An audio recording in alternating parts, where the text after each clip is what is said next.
Hi, I'm Tim. Welcome to our channel, and thanks for logging on.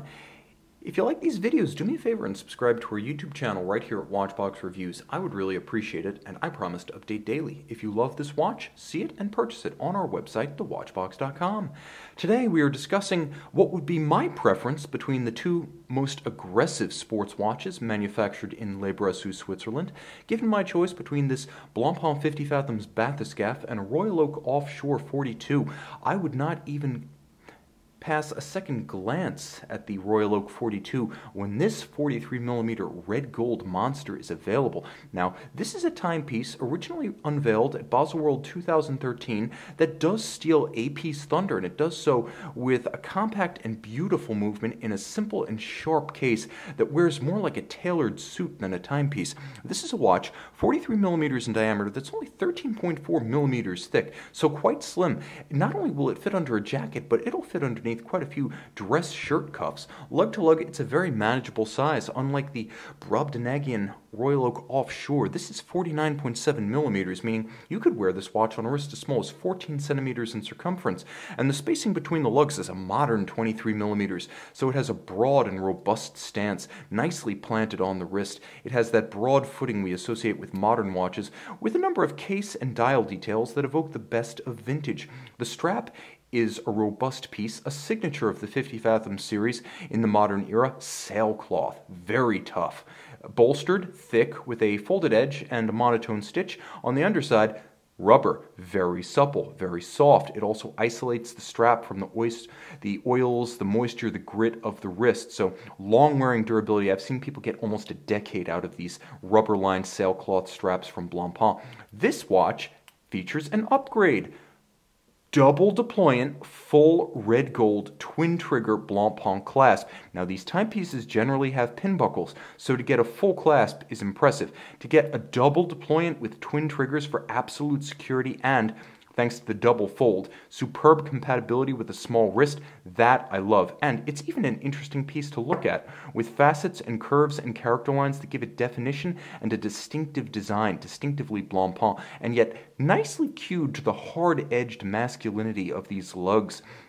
These are almost like Tag Heuer Carrera lugs, sharp, spare, short, faceted, and you can see not just tightly curved, but beautifully beveled, squared off, and robust. They have the same kind of no-nonsense instrument aesthetic as the rest of the case, though rendered in a grand 18-karat red gold. This watch has the same kind of strong, no-nonsense, unvarnished, almost brutal aesthetic of the other 50 Fathoms compared to the rounded, polished, I would even say opulent and somewhat decadent design of the standard 50-15 50 Fathoms. This thing feels stripped down and raw. And the same is true of the crown side, where you have an oversized vintage-inspired crown. Bereft of guards, it's both easier to use and physically more attractive. Now jump into the dial. You can see that this isn't the gloss lacquer you'll find on the standard 50 Fathoms. This is a galvanized, light sunburst radial grain, all applique rose gold indices, rose gold hands, and you can see those are 70s inspired hands at center. Baton with needle extension, with what might be called button or nipple style hour indices, distinctive of the 70s. Also, the bezel, a bit distinctive of the reference 5000, distinct from the 50-15, which features a cambered sapphire. This features a more distinct ratchet. It's sharper, you feel it, you hear it.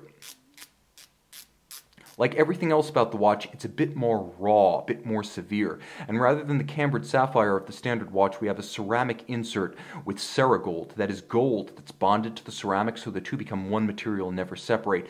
The ceramic effectively is scratch resistant as a sapphire. If you're not one to shatter a sapphire, you're probably not going to shatter or even scratch the ceramic. Line up the luminescent pearl with the minute hand, now you've got an impromptu 0 to 60 minute count-up timer. I love dive bezels, even though I'm not a diver. They're the best timing instruments bar none. Screw down crown, 300-meter water resistance, and we've got both a hacking or stop seconds function for the movement, caliber 13-15, and there is a quick set date, so you have that ability to rapidly cycle. Let me see if I can find the detent, but rapidly cycle the date and correct the watch encounter in a regular length month. Screw it all back down, and the knurling is deep and sharp. That's an easy crown to grip with wet, sweaty, or gloved hands. Caliber 13-15 here, upgraded with a rose gold rotor, and we'll get nice and close to this one. one and appreciate all it has to offer. Its display case back in a 300-meter case, much appreciated.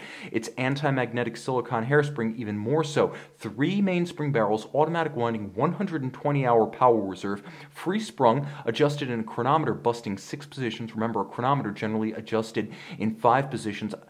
I've heard both anecdotes and personally confirmed this movement's ability to run to within 1 second per day. Adjusted better than a chronometer, it also runs better than a chronometer. It's a high-tech movement, a modern movement, a movement that is nevertheless, though of a contemporary architecture, launched in 2007, still finished in traditional fashion. I'm going to do my best to get a fine focus here, but you can see as I move the watch past the camera, the edges of all the bridges have a fat and broad mirrored anglage, and all of the screw heads are black polished, every jewel and screw countersink mirrored the same way as the anglage at the edge of every bridge, and there's a dramatic satin graining or dressage across all bridges rather than a cliched Côte de Genève. You can even see that there's a blasted finish about the center of the rotor with a satin finish on a channel around the border. Gorgeous and nicely considered. It's both handsome and, pivoting on 35 joules, far more deluxe and tech than any standard automatic needs to be. A standard automatic might be 19 to 21 joules. 35 in this movement, you're getting high luxury in aesthetic as well as spec. And this is a timepiece that has it all over that other high horology oversized sports watch from Le Brassus. See this one and fall in love on the Watchbox. Blancpain 50 Fathoms Bathyscaphe. Red gold by day, green by night. See it on the Watchbox.